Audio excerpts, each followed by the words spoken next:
Shalom, shalom, all praise be to Yahweh, Bahashim Yahushai, Bishim Kakadash, the one is the elders and apostles, great most and well, shalom to the hopeful elect.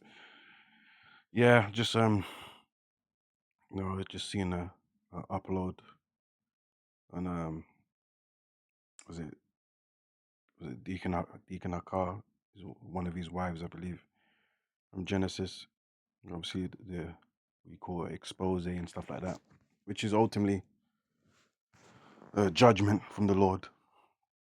Why? Because of the whole Sakari and Genesis wickedness of false doctrine, uh, disrespecting and mocking the elders of Great Millstone. Yeah, ultimately, disrespecting the truth of Yahweh by Shem Yahushai, disrespecting the names, changing and switching up the doctrine. Right. So this is his judgment, man. Okay. The Lord can use anyone in the world or anyone in your closest vicinity to destroy you if you're not right in the spirit. He can use your own women to destroy you. Right? Scripture talks about um, a wicked portion for a man, is given a wicked woman. Roughly paraphrasing.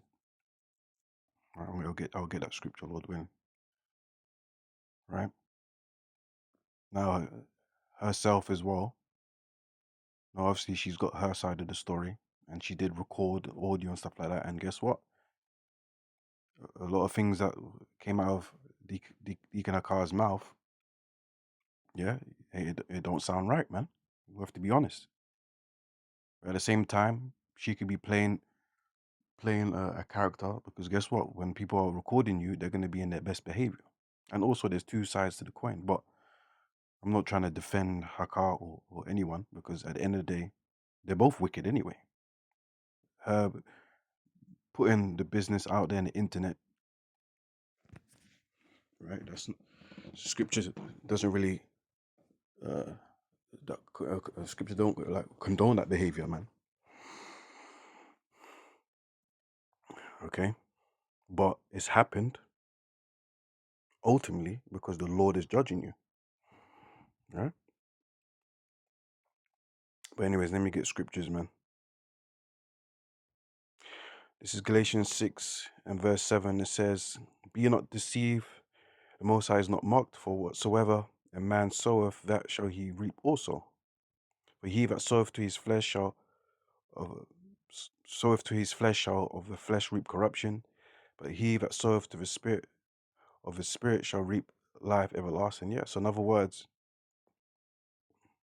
whatever you do is going to come back to you, man. Right? If you're doing righteousness, the Lord will reward you. If you're doing wickedness, the Lord will punish you. It's that simple. Yeah, you're going to get a taste of your own medicine, so to speak. Yeah, you're going to get what you deserve. You're going to get what you put in. This is Matthew 12, verse 36. It says, "But I say unto you that every idle word that men shall speak shall give account thereof in the day of judgment. For by thy words thou shalt be justified, and by thy words thou shalt be condemned." In other words, watch what you speak, what you say, and how you think too, how you move. Yeah, the Lord's going to hold you accountable for the things you've done, the words that you said. The Lord will expose you. The Lord will judge you. Yeah.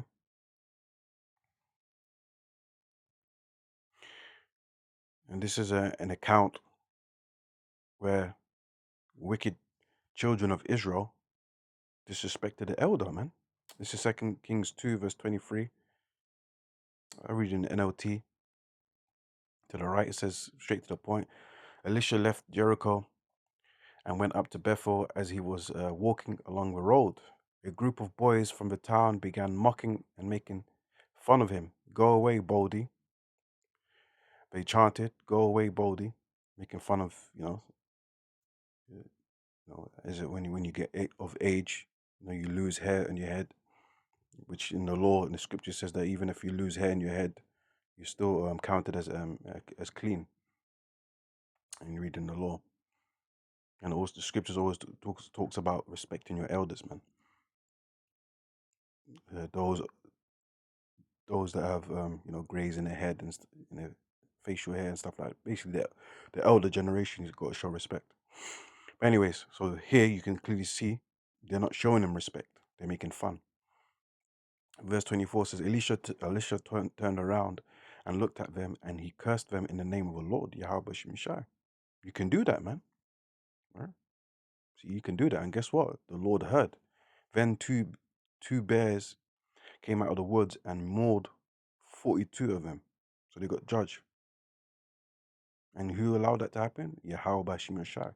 So don't play with the Lord. Don't play with the prophets of the Lord. Yeah, a lot these judgments are happening to these Sakari, Genesis, breakup after breakup, and all these other false camps is happening because you disrespected Yahweh Shai primarily and the doctrine, and you disrespected the elders and apostles of Great Millstone. Right? Right? So the Lord will judge you in the way he sees fit. In this case, he's getting judged by his woman. Okay? But look at this as a scripture. You can apply this to his woman that he's fell out with. This is Proverbs 11, verse 13 to 14.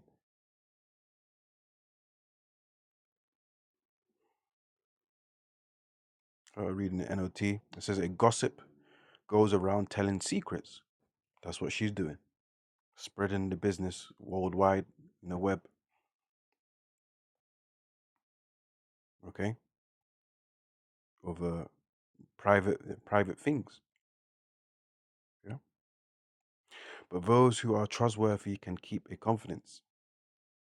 King James says, faithful spirit concealeth the matter. Yeah, not every business needs to be out there. Right? But again, it's I have to make it clear, it's judgment, nevertheless, ultimately. Judgment for both of them. Because he was a wicked man and you was a wicked woman. Right? You was a wicked. Listen, let's not be stupid. Because when he was a part of Sakari and Genesis, with all the wicked doctrines, he was teaching and mocking with the elders. Don't you think? Don't you think his wife was in unison? Was in one spirit with him?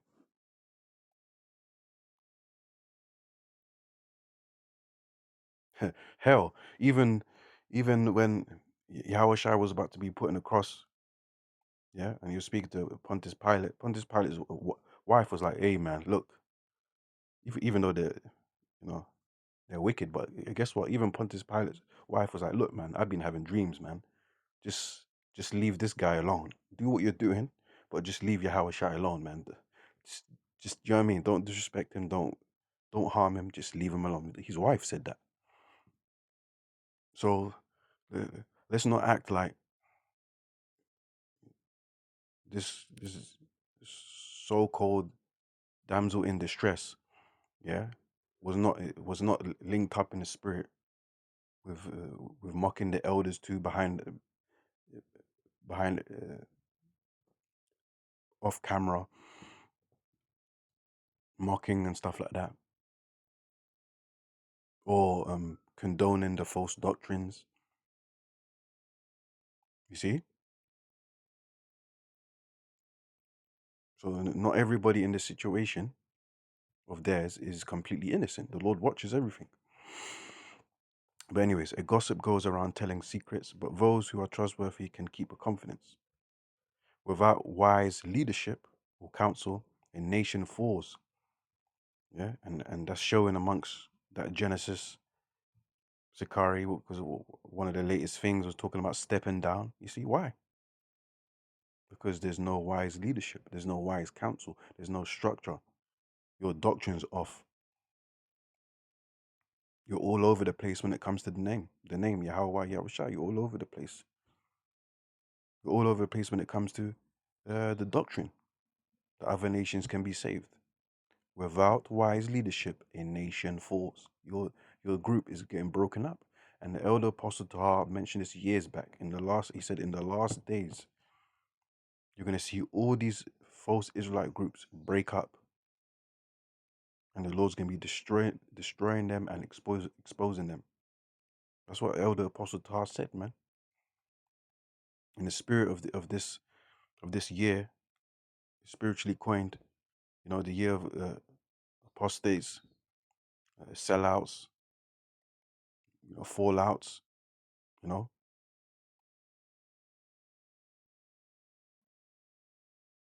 there is safety in having many advisors, righteous advisors. Yeah. Now, to be fair, I believe in her defense, she did in one of the videos mention about councils and stuff like that. But guess what? If their doctrine is wrong, how are you going to get wise counsel from them? You see? So guess what? The Lord set you up too, the woman too. The Lord linked both of you because you're both wicked. So let me get that scripture. This is Sirach or Ecclesiasticus 26 and 23. It says, a wicked woman is given as a portion to a wicked man, but a goodly woman is given to him that feareth the Lord. He don't fear the Lord. Right? Okay. So in other words, the scripture is saying this was a match made in hell. You guys were perfectly appointed together because you're both wicked. So it's judgment for the both of you. The suffering that you took with hey, as it sounds, you know, eh, the way, hey, he exposed himself. Sounds like he don't give a damn about you the way he talks to you. So that's what you can consider that as what emotional abuse. You know, I think he drained you of your cash, your money, right?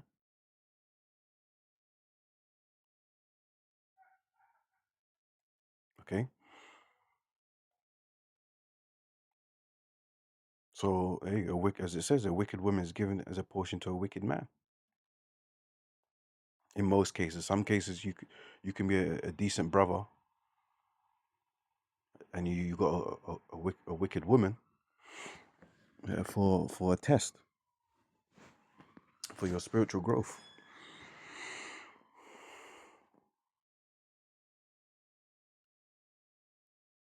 Yeah, could be many reasons, but in most cases, or in a lot of cases, a wicked woman is given to a wicked man. Get another scripture. Just want to Google AI, referring to that scripture of Proverbs 11:13, confidentiality, and guarding the marriage. It says the Bible strongly warns against gossip and betraying trust. Proverbs 11:13 states, a gossip betrays a confidence, but a trustworthy person keeps a secret.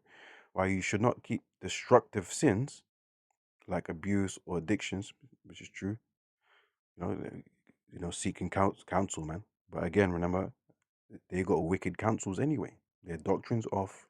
They're all over the place. Okay, and you was a silly woman to be dealing with that camp in the first place. You probably looked at Great Millstone. Oh, these guys are bums. I don't like what they teach because you got that feminist, wicked spirit in you. Okay.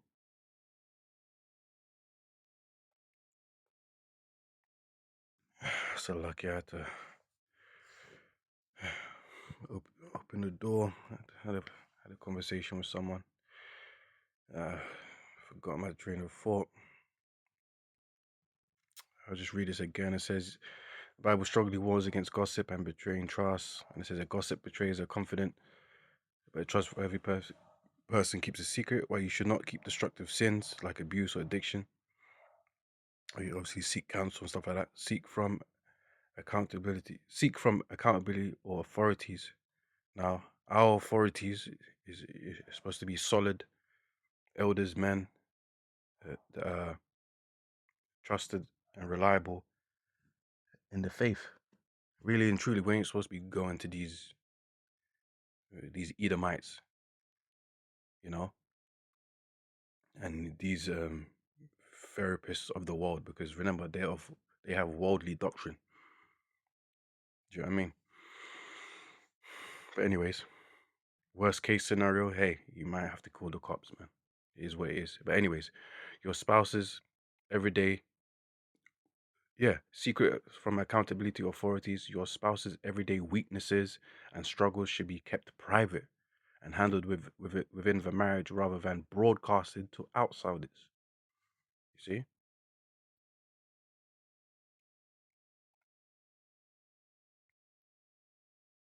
Mark 10 and 9 notes that the Most High joins together. No one should separate. Many Christian leaders interpret this as guarding the private bond of the marriage from the interference of friends, family, or strangers. Okay? But at the same time, let me get that Sirach. Yeah. Sirach, Ecclesiastes 4:30. Deacon Hakah. Be not as a lion in thy house, nor frantic amongst thy servants. Yeah, so you ain't supposed to be like a raging bull or animal, a tyrant, a completely unreasonable, careless demon towards your family, man, to your wife and your children. Okay? You're not supposed to be leaving your children and your wife in a completely vulnerable state and just leave them high and dry, you know? Yeah. But with context as well, man, because guess what? Like like old videos that resurface where I think what was in Al-Azhar tried to sneak this or try and take things out of context. The elder the elders old videos about leaving your wife and kids in its proper context, yeah, which they want to leave out, is that it depends on the situation. You might have a demon woman that's trying to stop you from seeing your kids, and guess what? If you try to see your kids, she puts a restraining order on you. She makes false accusations towards you. Yeah, she's popping another man in the yard while the kids are there. Yeah, so look, this is happening. This happens in the real life, and guess what? Stuff like that can make a man go insane. All right, and guess what? If the man goes insane and does something that will be considered unspeakable in this world and does something about it, takes things in his own hands, guess what? He's locked up, or he could put 6 feet under, and now you're no longer in the truth, and you know, okay. So it depends on the context. So you're gonna have to make that choice and say, hey, support your kids from a distance and do what you got to do and primarily focus on the truth. You see, it's a harsh reality that we live in. People are going through struggles out here, man. Okay, so you got to be careful of the context and understand people got different situations. But anyways, the way Hakar sounded like that, he didn't really give a damn. Okay, that's what I got from that. Yeah, and again, none of them are completely innocent. Both of them are getting judged before your eyes because they're both wicked.